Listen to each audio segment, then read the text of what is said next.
I mostly focus on boardroom, day-to-day communications. And as we all know, those have a lot of bullet points. And we need alternatives for those, because no one wants to sit through bullet point after bullet point.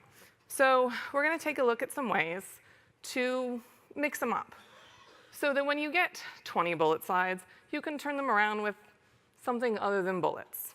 So for this one, it was an agenda. We added some color, we added big numbers, we mixed up the placement of the text. It makes the user go from left to right instead of in a straight line.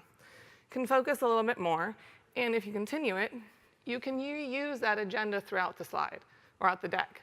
You can subdue your other colors. You can then focus on, we're now in section 5. And you can color coordinate. Section 5 can be yellow. Section 2 can be blue. So you can revisit your agenda just by highlighting and subduing. The most visual way to mix up your bullets is you only have a few. Let's create a visual to go with those. And we use icons a lot. It's a great way for the audience to make a connection visually between all that text that none of us want to read with the idea of what that text is. So if we create icons to pair with it, those bullets now have meaning. We know they're talking about voiceover. We know they're talking about cloud and the Internet of Things and collaboration. And the audience can make that connection because there's a visual for them. We're visual people. We need that help sometimes. So we can turn those bullets into those descriptors. So this was another one that's a numbered list, only a few bullets. We can still use that icon layout, and we can put numbers on it and create a hierarchy. We had a number list. It was 1, 2, 3. We want to keep that sequential information happening.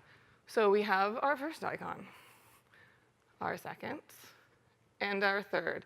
It allows the speaker to walk through individually and actually address item number 1, item number 2, item number 3. If we go back to our list, the information isn't as clear as if we pair them with pretty pictures. This one is talking numbers. But in this format, those numbers get lost. We don't automatically recognize them as statistics because they're bleeding in with all the text. So if we make the slide much more of an infographic slide, those numbers are suddenly obvious. We now know that we're dealing with percentages. And we put charts in because statistics lead very easily to donut charts and pie charts. But now our numbers are what are we focused on.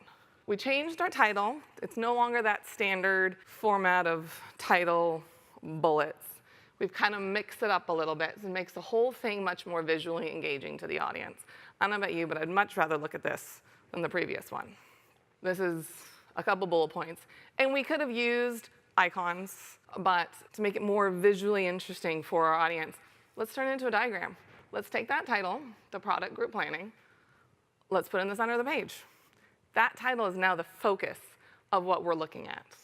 And those bullet points can be built around them, like that. And once again, we can bring that color in and we can coordinate it. Customer insight section can be purple. The competitive insight section can be yellow, and cost health can be blue. So we can tie in our colors back to the rest of the presentation.